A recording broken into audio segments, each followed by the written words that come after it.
to the NATO treaty. And it's actually very interesting. No.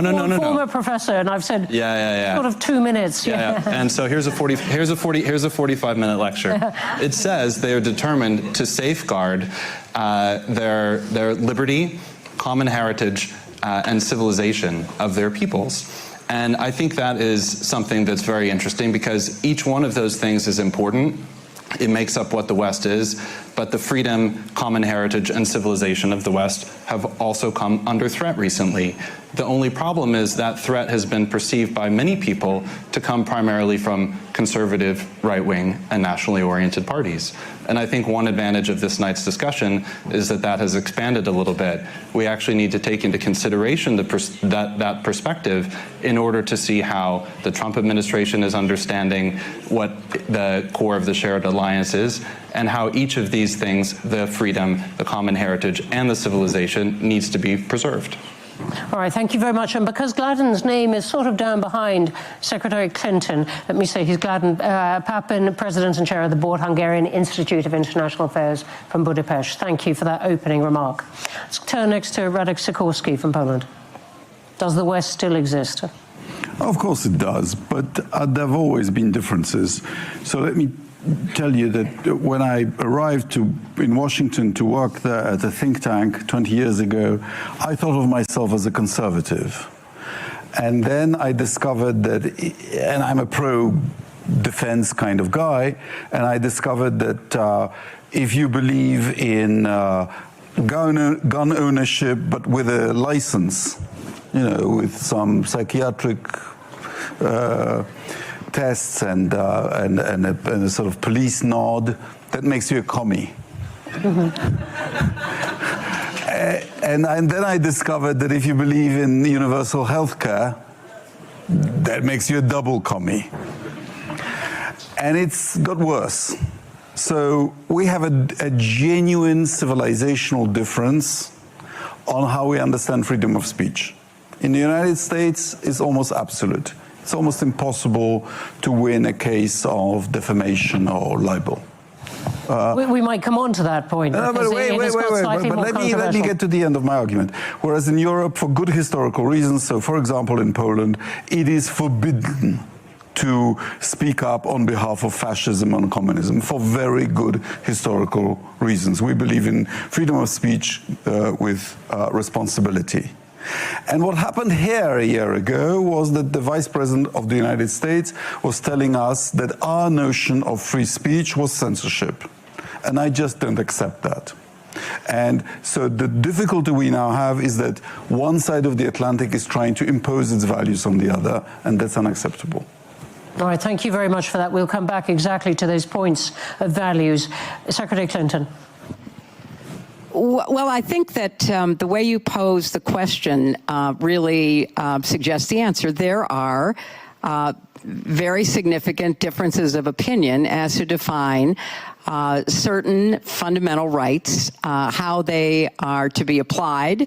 Radek just talked about a few of them, and how we are to define freedom in whatever way we can in order to enhance human rights, human dignity, and it's going to be debatable. And I see nothing wrong with that. I mean, all of this hand-wringing about the West, whether we live or we don't, whether it's, falling apart, I see it as a very almost healthy debate. Because if people are not thinking about what their rights are and should be, if they're not willing to stand up and claim them, even if we have differences, then that to me is the great civilizational challenge. I just want to see that debate carried out without intimidation, fear, bullying, and cancellation. I want to see people be able to have a vigorous debate about where we stand on these issues. And I think part of the reason we're having this question is because there's been the rise of a somewhat muscular form of, rightism, not so conservative as much as populist, nationalist, which has posed challenges to a lot of the post-war consensus. And now people have to make decisions at the ballot box in their own communities about how they define, these very clear points about what freedom and values mean to us and how we're going to live together going forward. Because the alternative, which I hope we get to, is, to me, totally unacceptable. Well, we will get to all kinds of things, and I'm getting more points by the minute, but thank you very much for that. Let me come to Peter Marcinka, from the Czech Republic, Deputy Prime Minister. Your response to this question. So, does the West still exist? Was the question. So, yeah, I think the West is probably no longer the unified civilization, but it's rather a place with a contested territory of values. So, on one hand, we see the concept of West as a civilization of freedom. On the other hand, we see the West as a project of some progressivist globalization. So I see the West divided. On one hand, it's the freedom or equality. It's between the conservative points of view and progressivism. And I think these two conceptions are against each other. And I think people should probably learn to listen to each other, because the gap is wider and wider, and this is the gap between what? Yeah, the gap between those two concepts. One is traditional or conservative. The second is more progressive, and one is about some sovereignty, national sovereignty. The second is about supranationality. I see the divided West between conservatism, progressivism, which rejects the traditions and brings us to some artificial concept of social engineering. I'm the conservative politician, so I see some dangers of the progressivist way of thinking. May I interject? Yes, you may, because already we're getting useful disagreement on exactly... It's not true that globalization was a progressivist idea. It was a business idea. It tinged with racism. We'll do all the clean jobs and we'll export all the dirty jobs to China and elsewhere. And it was an idea about maximizing profits. Radek, one could challenge that and say, look, it was also one that brought in prosperity for much of the, of course, much of the world, not much of the world. Let me bring in, just to give everyone a first shot at this, Ivan Krastev from Bulgaria. Yeah. So, can I give an example with an old Soviet joke? So, because in a certain way, does the West exist or not was also very much how you see it from outside. And what is happening now, to be honest, is that we look like this guy who was very much basically pushed in the corner by a gangster and said, "Are you with us or against us?" And the guy said, "For sure I am with you." But they said the wrong answer, "We are them." And I'm saying this because in a certain way, we have to have, not that the West does not exist, we start to have too many of them. And in a certain way, different political actors, we have the Cold War West, which was very much the West as the free vote. It was contested. We have the West as civilization, but then the problem is who is in and who is out. Basically, who belongs to this West as a place. And I'm saying all this because as a result of it, you have a really major division, not simply between the United States and Europe. The division goes in every single country. And as a result of it, I do believe that this is becoming much more difficult and different. But there is a great book being written this year, published by a Greek guy who is teaching in London School of Economics, called "The West: A History of an Idea." And his major argument was that there was one characteristic that stay with the idea of the West when you start from the mid-19th century, when, by the way, the idea came, and this was the pluralistic nature of the West. The West was, in a way, always asking themselves, who are we? And from this point of view, probably we're not in such an unusual situation. It's a slightly painful one, but it's it. All right, so we have two ideas running already. One is that the West represented a block of ideas, the free world, against the Soviet Union, if you like. Ideas particularly based on human rights, on individual liberty, which most countries in the world signed up to, but about half the world really embraced after the Second World War. And then we have a second set of ideas, really, which Peter brought in, about whether this is a battle of ideas, a newer or different battle of ideas between conservatism and liberalism, one in which the US, under its current administration, says we are absolutely a country of values. The challenge thrown down by Marco Rubio this morning, saying we're with you provided you're with us according to these values which we espouse. And I'd like to get back to the panel and just see again, we had a sort of a degree of international conference agreement, first round, if I can put it that way, until we got into the second half of this. I'd just like to hear again from the panel whether you think that the US, under its current administration, is making a new difference, is making a new rift, or whether it's articulating a rift that was always there within the issue of the West. Go on, please. Gladden. After the end of the Cold War, I think what happened is that there were certain commitments of a more progressive nature that were brought into the victorious system. And although there were many different aspects of the post-war rule of law system that worked, eventually these got steadily skewed in a certain direction. And it's not just a left-right thing, it's also about where those decisions were made, less and less in national governments speaking for their citizens, and more in transnational bodies or transcontinental bodies even. And so those two things led to a distortion. But one thing that really happened is that conservative voices who were criticizing this were basically excluded from elite institutions. They were not participants in many of these debates.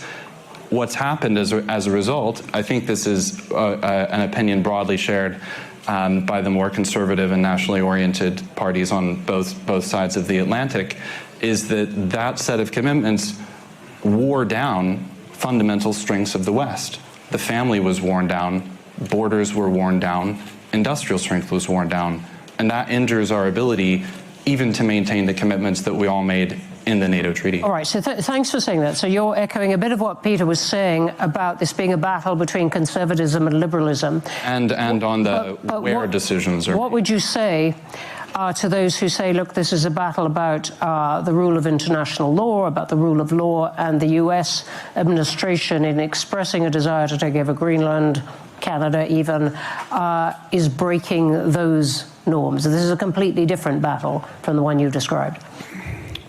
I think that what the US is doing right now is realizing that things went terribly wrong. Catastrophically wrong decisions were made in the 1990s and early 2000s. And under this administration, the US is attempting to address those and to restore its sources of strength. They're talking about, say, things like immigration and so on, which the Secretary of State was talking about this morning. That's right, that's right. And of course, one interesting thing that's happened is now everyone is saying that the rules-based international order had been underwritten by a form of power. Just because you're interested in making yourself strong doesn't mean that you reject all ideas of international norms and agreements, but we have to recognize that the rules won't enforce themselves. The rules are only enforced when strong countries so just I'm not trying to boil it down to one example, but to take the most colorful example of the past year in some sense, do you think the US's aspiration, the Donald Trump's aspiration to take over Greenland, is justified? Well, I'm not speaking for the Trump administration. No, but you are speaking for a version of what you say conservative arguments are arguing for. Well, I think the perspective that's underlying the direction of the Trump administration there is that the U.S. was committed to many things that were separate from its core national interests, and even dragging it down, all the while missing things that were happening in its own backyard. Why did they start talking about the Gulf of America at the beginning, or the Panama Canal and then later Greenland, because bad things were happening right in the neighborhood, right under their nose. And if you can't identify those and restore your strength there, we can have another discussion about, you know, what international laws were implicated in each step of these like moves and we can negotiations. Come on to those, but that's I think a separate thing, because President Trump moves in unique ways. He does. He does. Can we? Because we don't have. But thank you very much for that, Radek. Your expressions were something beyond that I can summarize. Because I think it's a complete falsehood to claim that mass migration was a left-wing project. It was for decades supported by Republican businessmen who wanted cheap labor from Latin America in the United States. He's right. I agree. Right. Also, it's complete falsehood to say that. What about migration in Europe then? Yeah, same. Wanting economic growth by virtue of migration. Government in Poland. We've built a big and beautiful fence on our border with Belarus in 2 years, and it's completely effective. It's not a left-wing or right-wing issue. It's about we agree that we have the right to control who comes in and who doesn't, but it's not inherently a left-wing or right-wing idea. You know, you can have open borders like in Australia and the United States in the 19th century, or you can have welfare state. You can't have both at the same time because you end up with a disaster. Also, it's completely false to say this was a hint about how supposedly the European Union is undemocratic. False. I was a member of the European Parliament. I was democratically elected. It's a completely democratic chamber. The European Commission is nominated by democratically elected governments of Europe. And will you forgive me? What is the point you're making? The point I'm making is that there are other forms of democracy than a national state democracy. We have constructed a democratically governed European Union, and this myth that gave us Brexit, that somehow Brussels bureaucrats are imposing directives on member states, is complete nonsense. That's not how the European Union works. We might come on, though, to Ukraine in a moment, because that seems to me where one of the rifts in the West is most tested. But Secretary Clinton.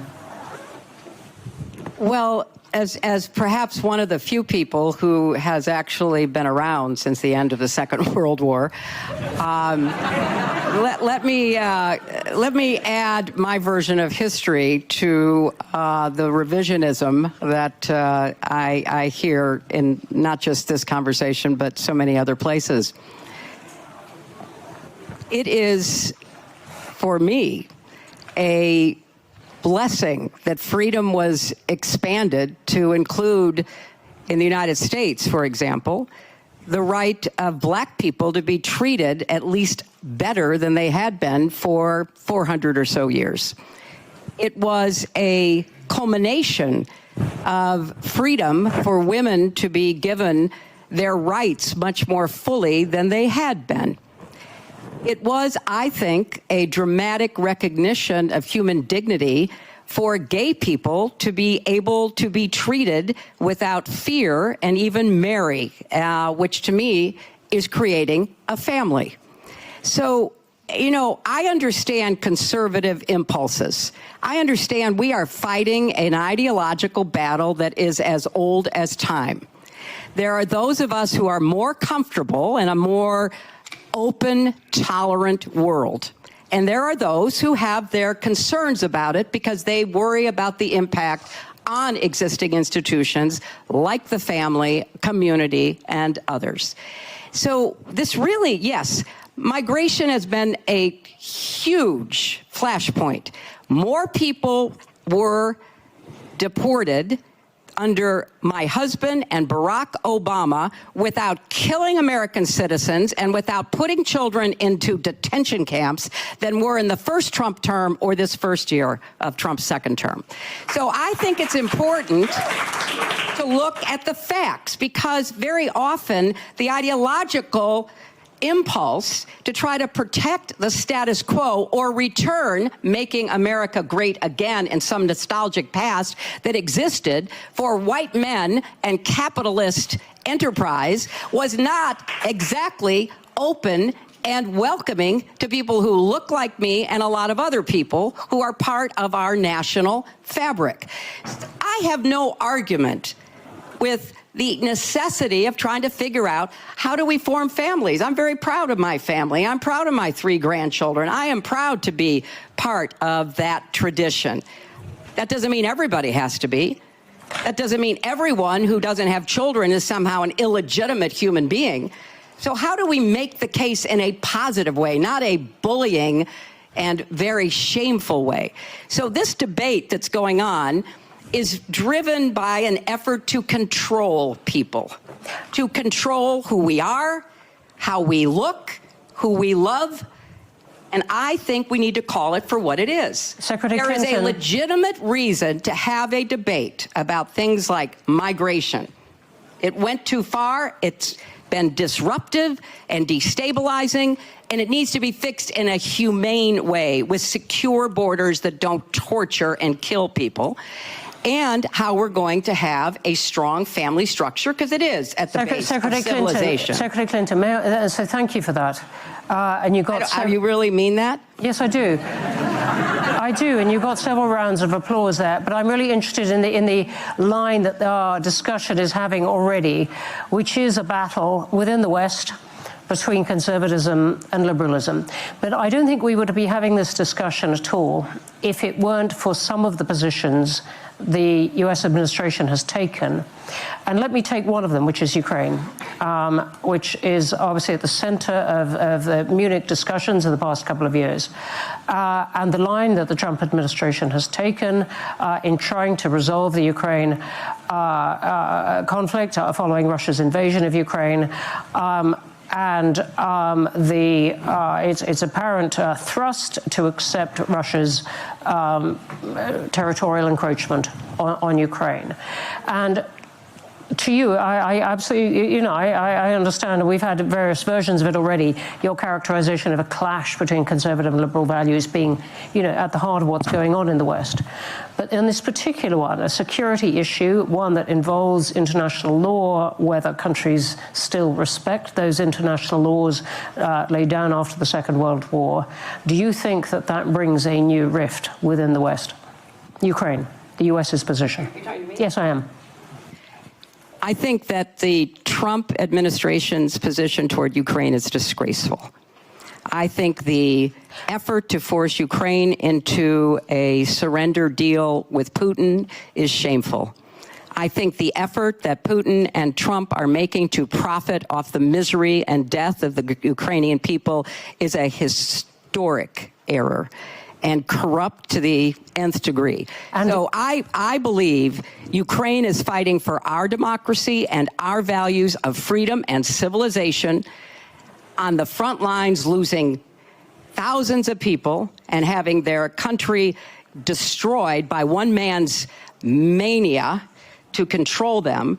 And I think Trump either doesn't understand or could care less about that suffering. So that's what I think. And so do you think he has destroyed the West, to go to our title? He has betrayed the West. He's betrayed human values. He's betrayed the NATO Charter, the Atlantic Charter, the Universal Declaration of Human Rights.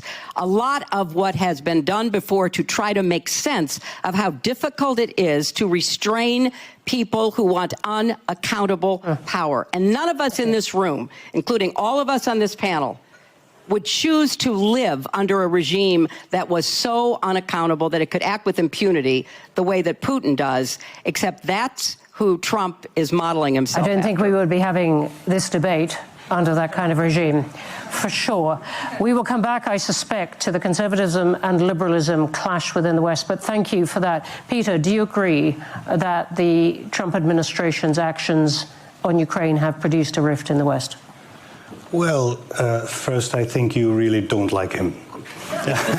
You know, that is absolutely true, but I really, not only do I not like him, I don't like him because of what he's doing to the United States and the world, and I think you should take a hard look at it if you think that there is something good that will come out of it. Peter. What I think Trump is doing in America, I think it is reaction for something that, for some policies that really went too far from the regular people, too far from reality. So, you know, we saw the cancel culture. We saw the woke revolution. I don't agree with the gender revolution, the climate alarmism. Which gender? Women having their rights? No, let Peter go on. I think there are two genders. So, but some of us think that there is more than one or more than two gender. I think there is male and female, and the rest probably is a social construct. So this is something that went too far. But does that justify selling out the people of Ukraine who are on the front lines dying to save their freedom and their two genders, if that's what you're worried about? Can I please finish my points? I'm sorry that it makes you nervous. I'm really sorry for that. It makes me nervous. It makes me but seriously, can we let Peter finish, please? Can we let Peter finish, please? I have to say one more thing. You said that Ukraine fights for our future and for our freedom. I think first Ukraine fights for Ukraine's future, Ukraine's freedom, and Ukraine's sovereignty and independence. So we should help them, of course, but what I see on some people in the West, they are trying to help the Ukraine. But that's another question. I don't know if Trump's administration is helping the Ukraine to stop the war.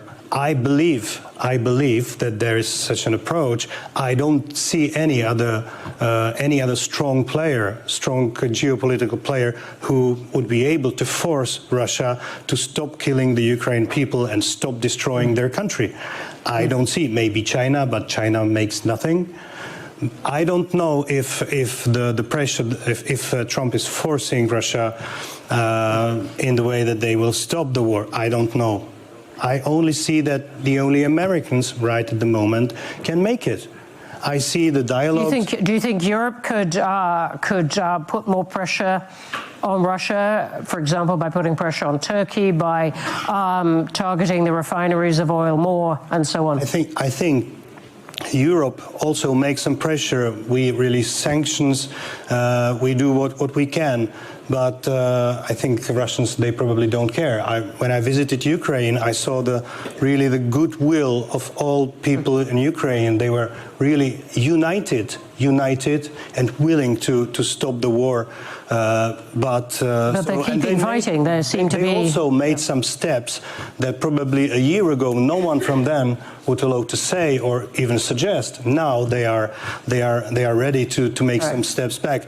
Now it's ball on the Russian side, but I don't see any goodwill on their side. So indeed, we probably are agreed on that point. Peter, will you forgive me? I want to come on to Ivan, who's been writing and looking at this for a long time, from Sofia and other places. Now listen, there are two conversations, and I want to make 2 points. One is, if we really believe that it's about conservative versus liberal, then conservatism is very much about sovereignty and the national community. The way the American administration now defines the freedom of speech is basically the right of the American technological companies. If you're conservative and if you're a nationalist, you're not going to allow this. And there is a major clash of values. Listen, probably the business interest of some of the company is to address people with artificial intelligence. If you're basically going part of the community, are you going to allow this? And I'm saying this because this is part of the tensions that now we have between Europe and the United States. It is easy to be a nationalist. The problem is that the moment you start to be highly nationalistic, you are triggering the nationalism of others. And this was, by the way, very clearly seen when some of the far-right parties in Europe very strongly opposed President Trump on Greenland, because for them, land is not real estate. And I'm saying this because in this conservative position, there is a major contradiction. And the second problem, which I found really important on this, is I believe in the intentions of the American president to try to stop killing. This is noble. There are more than 1.5 million people being killed or wounded. The problem is that you cannot solve this totally bracketing the question, is there a moral responsibility? Are they equally important? I remember during there was this famous anecdote when the Versailles Treaty was signed. One of the members of the German delegation went to the French Prime Minister and said, Mr. Prime Minister, in 100 years, probably people are going to have a different view of who is responsible for this war. And then the French Prime Minister said, for sure, but nobody is going to claim that it was Belgium that invaded Germany. And I'm saying this because, in my view, it's very important what we define as peace. And this is not only about security guarantees. You cannot have peace if you're destroying the moral integrity of a nation. Okay, so let me, Ivan, thank you very much. And you also brought us into one of the other points of disagreement between the US and Europe, which is over the definition of freedom of speech, or the understanding of that. I realize we have this odd role in this late-night panel of exploring disagreement rather than trying to get rid of it, which is the purpose of most of the conference. I want to throw then one other controversial topic in, which is Gaza and the reactions to that. And I would like people's views of whether that represents a profound difference in values within the West, or is not, is a matter of history, of a matter of smaller relationships than that. But because many countries outside any definition of the West see this as an example of Western hypocrisy, of claiming to uphold certain values and then not holding Israel to task for those. I would like people's views. Radek, I'm going to start with you. All right, I'll come to Gaza, but let me just say that we need to stick to the proper definition of conservatism. Edmund Burke was a conservative. Winston Churchill was a conservative. Sir Roger Scruton was a friend of mine. He was a conservative. Maggie Thatcher was a conservative. I wrote for Bill Buckley's National Review. He was a conservative. And I don't think any of these people would approve of what's going on now. I can sympathize with what you're saying, and yet I would find it surprising if any conservative thought there was a single definition of conservatism. Right. It's very nature. On Gaza, but we are late at night, but we're still not going to go too much into the philosophy of conservatism. But I take your point. Gaza. I personally believe that the Middle East should be run by the United States as impartially and as successfully as hitherto. Irony is a really difficult thing to risk late at night on anything that is broadcast. I have to come back on to the earlier question first. Go on. I mean, let's talk about the plan for the resolution of the Russia-Ukraine war that's offered by those who propose that it be continued. There is no plan. There is no plan for a successful ending of the war on the battlefield. There is going to be no ending of the war on the battlefield. But the moment that President Trump called for negotiations to happen, many voices just tried to put him into the box of being a Putin apologist. By the way, it was that point which led to the abuse of the American technological platforms by the American left, kicking off the President of the United States when he was still sitting as president. I don't think it's the fault of the American technology companies that they produced platforms that everyone wanted to debate on. That's really not the issue. That's not the freedom of speech issue that we're talking about. Encourage polarization. That we're talking about in the United States. But it is a problem when political parties in Europe are excluded from participation in debates, and I'm very grateful to the Munich Security Conference for hosting this debate. That's the issue, and in some cases, legacy media networks are perpetuating that. So it's not just a question of the American tech platform. The media is still plural and very plural. Yeah, but political parties have been excluded. And this is a precise issue. Political parties have been excluded from public debate in Europe. And by the way, yeah, we exclude fascists. Today. Let me just. Anyway, I just want to stick, broadly to the title that we have. That we have the indulgence of post 10 p.m. I think, but the point, the counter to what you're saying is that peace without principle, first, won't last as peace, but second, betrays the principles on which the West is founded, and therefore isn't worth it. It undermines the West. That would be the resonant counter that Ukrainians and others are putting forward.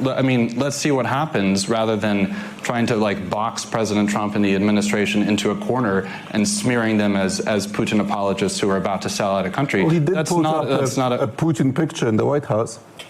But I thought you were grateful for the new demands that the American administration has put on Europe. I think that's something that we're all agreeing has been something. I don't have a Putin picture in my house. For now. That's good. For now. I think, yeah. No, I think. I'm still trying to find people who want to rise to this one word, Gaza.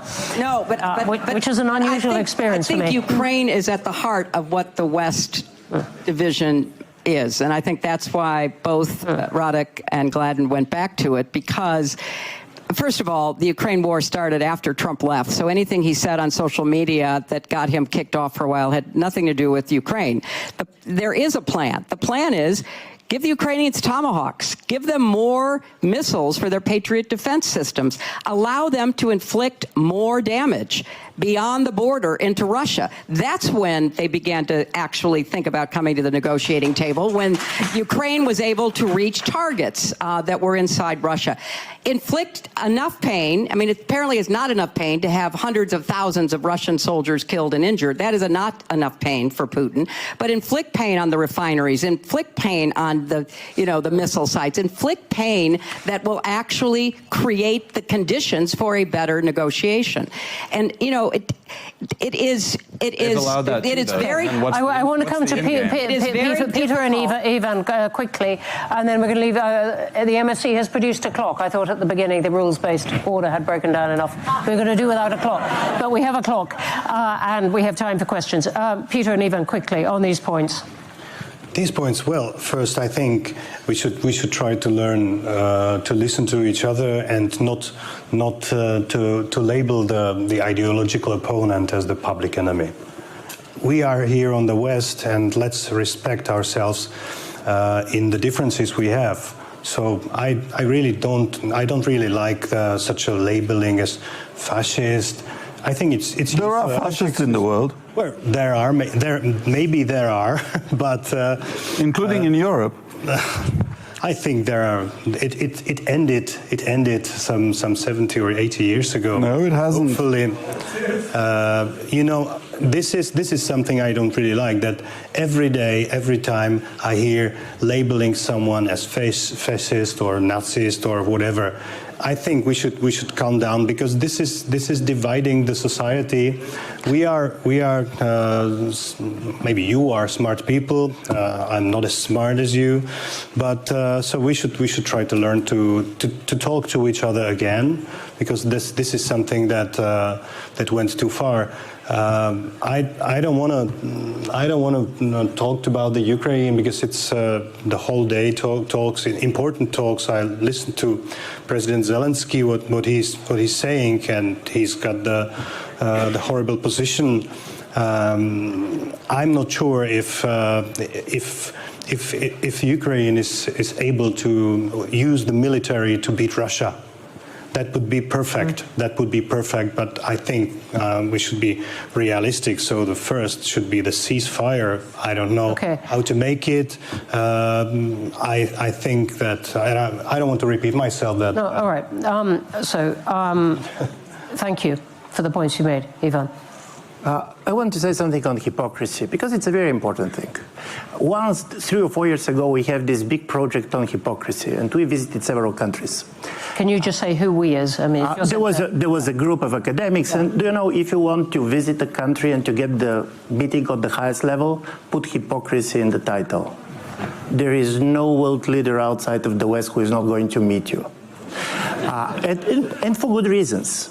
I'm saying this because, in my view, and this was very clear in Davos, is there are two different versions of liberal hypocrisy.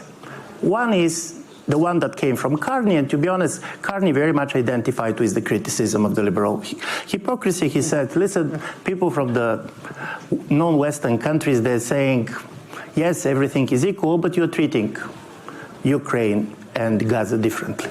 He's right. And there was also President Trump. By the way, President Trump cannot be accused of being hypocritical.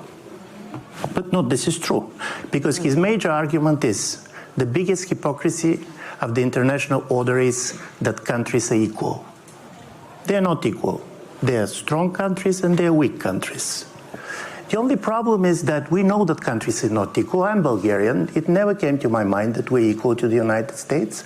But there is this idea of hypocritical idea of equality, which is so important in order to have any order. And what I'm afraid is that the moment when we say the world without hypocrisy, we're saying simply the world in which there is only power. And from this point of view, you're redefining American exceptionalism as being exceptionally powerful. But then this is a risk. Be sure that if somebody more powerful is going to come, you're not going to have a moral authority anymore. Because in the world in which everything is about power, where is the reasons for the small countries to distinguish between United States and China? Where is the to distinguish between this and that? Yeah. And in my view, this is the problem of hypocrisy. There is one thing that could be even worse than liberal hypocrisy, and there is the world with no hypocrisy at all. Ivan, thank you very much. And you took us to some of the central points there. And there's been a huge debate, as everyone here will know, about whether Mark Carney was right in his resonance speech at Davos to say that Western countries had been hypocritical. Okay, let's go to questions. I'm going to take a whole batch of them and then use them as provocations for the panel to respond. Right, so let me take several. We'll start here and then there. If you could say your name. Yes. That would be great. Hello, I'm Sigge Bäcklund from the Scandinavian Weekly Day and Time, and thank you for lively discussion. I was also here at the event yesterday, the night event, and I was listening to Representative Alexandra Ocasio-Cortez, who stated that about the old rules-based order, that we carved out exceptions to our values and our rules. Eventually, our exceptions became our own rules. So we've been talking a lot about critique of the rules-based order from the right, but I wonder what you think about this way of characterizing the old rules-based order from the left. Thank you. Thank you very much. There's one here. Yeah, I got a microphone. Sorry, there's a woman. Sorry, I can't see. Hi. Should I? Yes, please go, and then I'll come to the Richard Wolf from Deutsche Welle. Yeah, I just wanted to ask about the kind of terminology around values relating to the West and civilization relating to the West. So we heard a lot about values from the Biden administration. We've got values in the title here. Marco Rubio, I did a count in the transcript, he used the word civilization 12 times. So I'd like to hear from the panel who's more up for Western values and who's more up for Western civilization in the discourse. Thanks. Thank you very much. And there's obviously been huge debate since this morning about whether Marco Rubio was championing only Western civilization. Right, here in the front. Do we identify ourselves? It doesn't matter. The definitions here are confusing me because it's not conservative versus liberals in the United States. I mean, the discussion largely centers around conservatives are dead. You can talk to a lot of them in the GOP in the Senate, and they don't dare open their mouths. So I think if we're going to talk about values, we have to look at the definitions of who is determining the values. I don't think anyone would call Trump a conservative. You could call him a demagogue, you could call him a self-enricher, but he doesn't operate on principles, so I don't think it's useful to talk about Trumpism as conservative versus liberals. And then what caused the society in the US to break down? It's as much about conservatives outsourcing jobs to China, which caused huge segments of the population to lose their prospects for their children, which had nothing to do with two genders, and so, or three genders.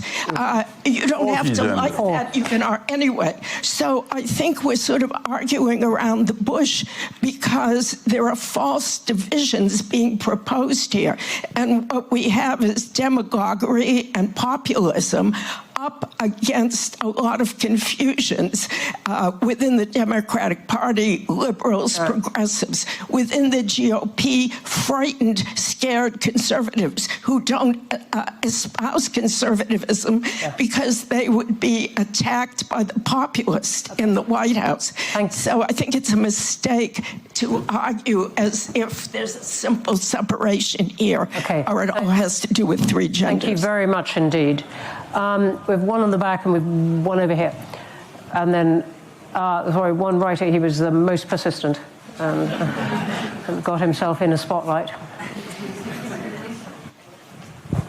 I have a question to Secretary Clinton. It was 15 years ago that you ratificated here at the Security Conference together with Sergei Lavrov the New START treaty, and I wanted to know whether you sometimes get nostalgic about those times when you think back. And then maybe a more concrete question looking forward, do you think that there is any room for nuclear proliferation when the war in Ukraine is still ongoing? Thank you very much for those, and here in the front. In the front? Yeah, in the front, yeah.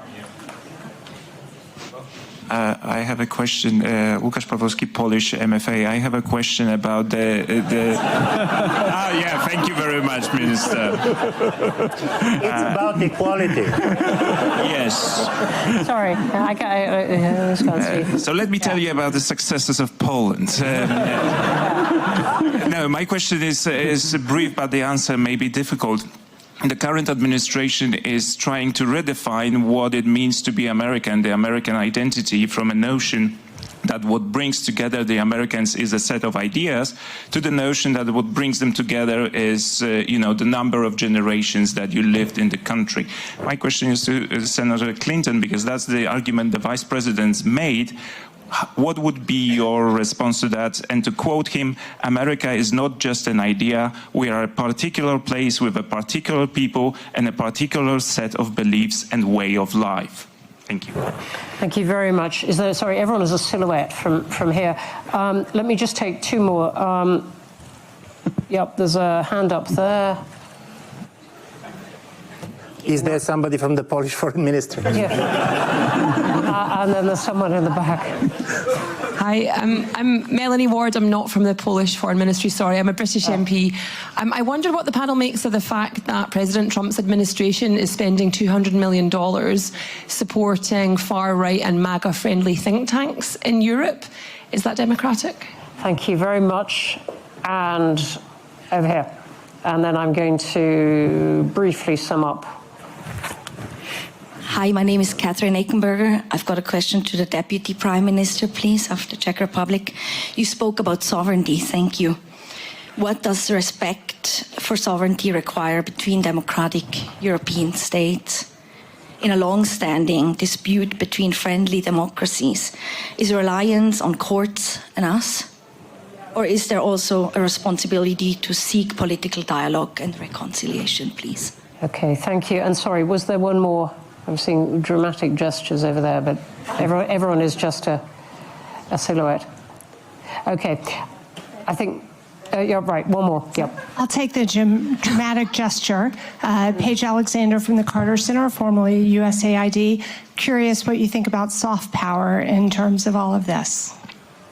Okay, thanks very much. May I also? Sorry? Sorry, yeah, here, to the side. I'm Anja Wielaschek, I'm with the German Tagesspiegel, and we've been talking about Western values throughout the conference, and Madam Secretary, I'd like to ask you, I'm the mother of a daughter, and it absolutely horrifies me to see what the Epstein files have brought out. And I wanted to ask you, what does it say about Western values when Western leaders have perpetuated and participated in these horrific abuses of minors and girls? Thank you very much. We have gone everywhere from New Start to Epstein. Via some fundamental questions of the critique of rules-based order from the left, of civilization versus values, of conservatism versus liberalism in the US, and other things. Secretary Clinton, as there are a couple directly to you, let me start with you, and then everyone else gets about a minute, and you get a minute and a tiny bit. Yeah, I heard three in particular. To the last question, it's horrifying, and we're hoping that you know, there will be continued release every day that passes. You know, that doesn't mean, as our news commentators say every day in the United States, that because someone's name is there, they committed a crime. But I think there's a lot of very troubling and really horrific information coming out. Today, it came out that Steve Bannon was trying to get Jeffrey Epstein to help him overthrow Pope Francis. I guess that was part of the civilizational true conservatism. True conservatism. So it is something that, you know, needs to be totally transparent. I've called for, you know, many years for everything to be put out there so people can not only see what is in them, but also, if appropriate, hold people accountable. We'll see what happens. On the New START treaty, which we were, the foreign minister and I were talking about this just backstage. We actually signed, President Obama signed the New START treaty in Prague. And it was, you know, one in a series of efforts to restrain the proliferation of nuclear weapons, to control the U.S. and Russian arsenals. And I think it's a very big mistake for it to have been allowed to expire. I know that there was an offer, apparently, from the Russians to extend it a year, during which there could be some negotiations. The Trump administration refused that. And their response was that they wanted to try to get China and other nuclear weapons countries into a regime, which more power to them if they could ever manage that and if it could be achieved. But I am very worried because Trump also, you know, he tweets, or I guess he X's or whatever he does on social media late at night, and one of his recent ones was to resume nuclear testing, underground nuclear testing, and I think that would be a terrible development. So I'm hoping that doesn't happen, and I'm hoping that there can be some efforts to reinstate some kind of nuclear arms agreements. You know, with respect to this question, you know, if you think about the 13 colonies, you know, that was a creed. It was an idea. It was a philosophy. It did not include the entire continental United States, let alone Alaska and Hawaii. It was based on the founders' deep understanding of human nature, of philosophy, of what we might call liberal thought, as they created a new country. And, you know, when I hear President or Vice President Vance say things like that about how, you know, it's a nation, it's blood and soil, and all the ways that he talks about it, I think to myself, I never knew he was such a firm advocate for Native Americans, because the idea that you would have an approach toward the United States that ripped away our founding documents, our founding philosophies, is so contrary to the way I understand American history. So I think that it's not only wrong historically, it is a political device that I think is very dangerous and should be rejected whole cloth. Thank you. Gladden.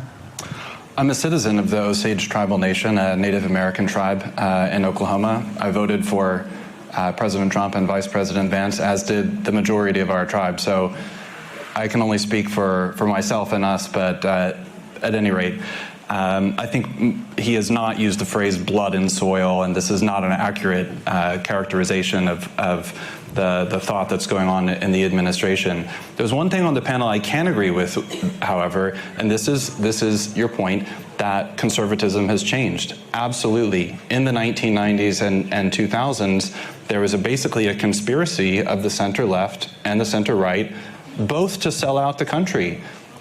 From the center-left, we got a social progressivism, which, yes, in the post-war period, had been responsible for important advances in American life.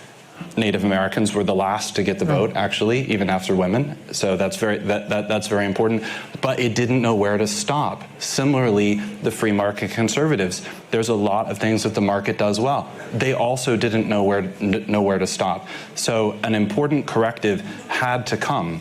In Europe, I have to say that corrective came from someone who made correct decisions when it came to migration, family, and also the importance of peace. And I hate to say it, but you can either acknowledge that Prime Minister Orban was right 10 years ago, or you can wait another 10 years and then realize it.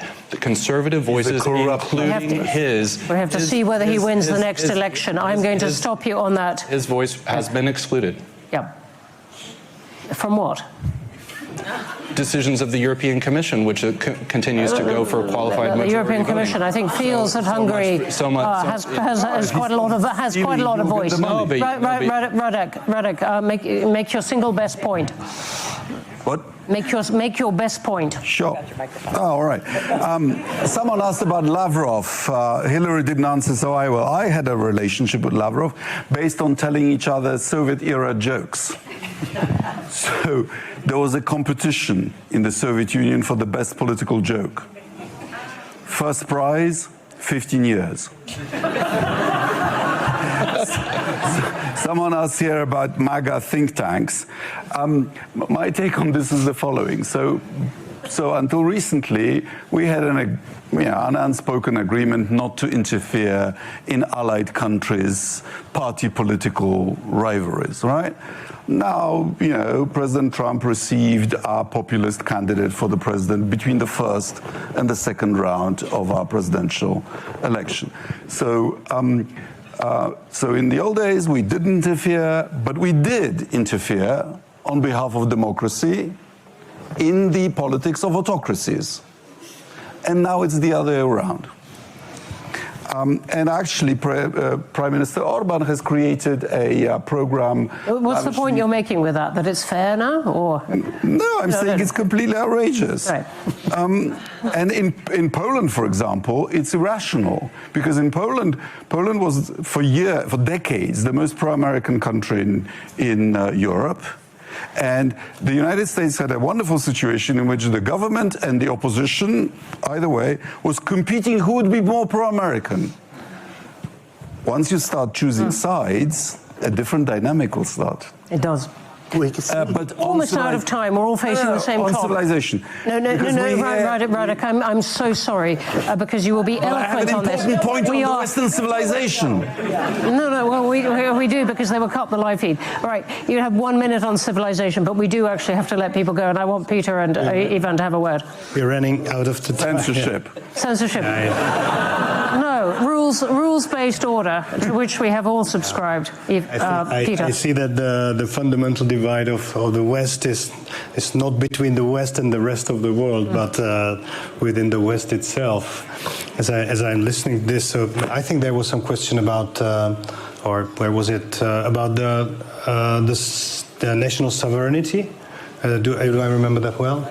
But so there was, yes. So I think that the national sovereignty and the sovereign nation state is the only platform that can guarantee the democracy, because this is the only possible way how to have the cultural continuity and how to bring the power into some limited intentions. if we are not sovereign country, if we are lost in some multilateral organizations, then there is a risk. The EU is a democracy. Well, EU is consisted by democratic national and a democratic elected parliament. Democratic elected parliament without any legislative initiative. So this is the only parliament in the world that don't have the initiative to bring the law, to bring the legislation. Yeah, because the legislation is brought forward by the Council and the Commission. Yes, but tell me, what is the connection between the voter and the Commission? Is there any voter from the Czech Republic who has some influence on who will be the Polish commissioner? I think there is no connection. Commissioners are appointed by democratically elected governments. But these commissioners are. That's why they love QMB. They probably don't veto to each other, so they have. Everyone has some portfolio, and like any other government. Yeah, it is like a government, but even the national government is based on elections and some majority. As is the Commission. I don't think it is in the same. In your country, ministers are not directly elected; they are selected by Parliament or by the Prime Minister. In my country, there is a majority in Parliament that gives and a majority in the European Parliament too. Well, which appoints the Commission, as you know. But my position is closer to the voter than the position of Euro Commissioner. Of course, it's a continental system. It is, and I don't say it is an undemocratic system. Good. I don't say that. I don't say that. I just say that the democracy. That's the reason why we have to have the national sovereign states. That's it. Ivan. Yeah, just 2 points. One is, and this is a really interesting question about the civilizational story, because in the European tradition, civilization was not in plural. European civilization was created as a universal, with everything good and bad that goes with this, colonialism too. The problem is how you're redefining this. If we are going to believe that the clashes between different civilizations and so on, exactly how we are going to define it. And how are you going to define it now when, listen, part of our civilizations are nation states that speak very different languages.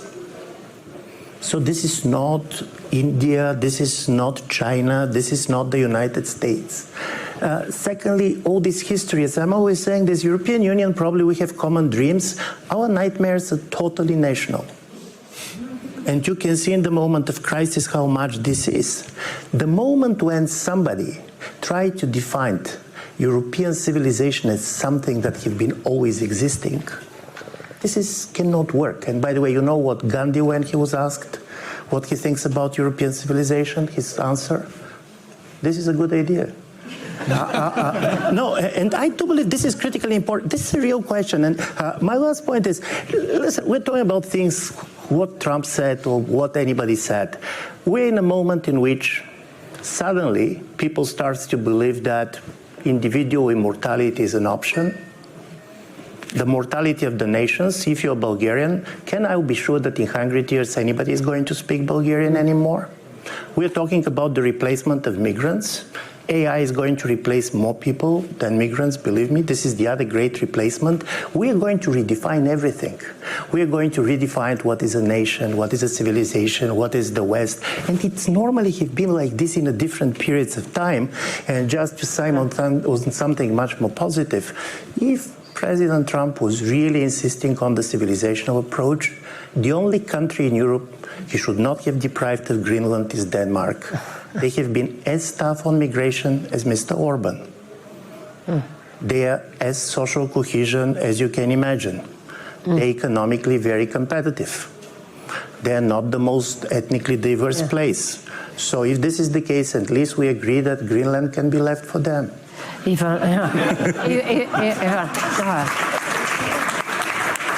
On that, we have not done justice to all the terrific questions we were asked, including the very precise one about MAGA spending in Europe, which I suspect will come back up the agenda. But we have done justice to the question of whether there are rifts in the West. We've been absolutely united on one point, which is the value of having the freedom to have this kind of discussion. I will myself go away with a stab of guilt for not allowing Radek his undoubted eloquence on the subject of the civilization. But we were teetering on the edge of huge subjects on which everyone here could be incredibly eloquent for much longer than we have. We've run out of time. Thank you so much for the question of, does the West still exist, or is there a fatal rift within the West? Good evening. Thank you so much. What an easy question to start off with. Well, I decided to cheat a little bit, and I reread the preamble to the NATO treaty. And it's actually very interesting. No.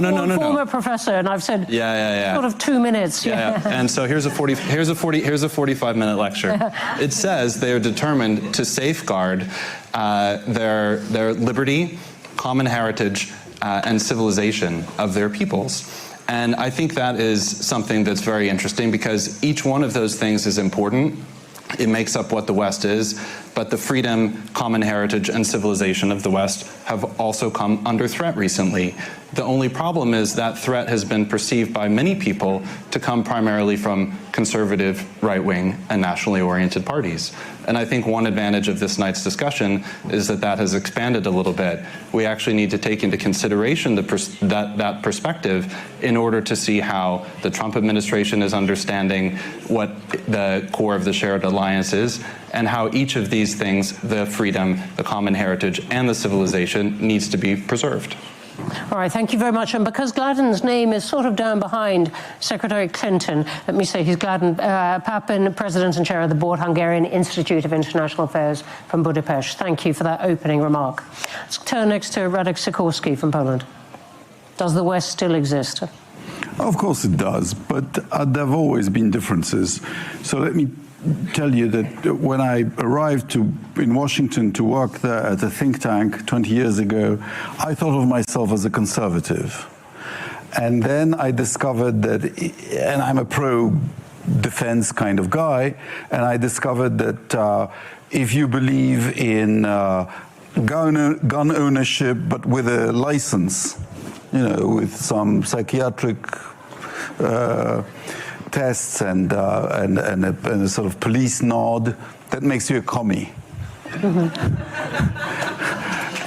And then I discovered that if you believe in universal health care, that makes you a double commie. And it's got worse. So we have a genuine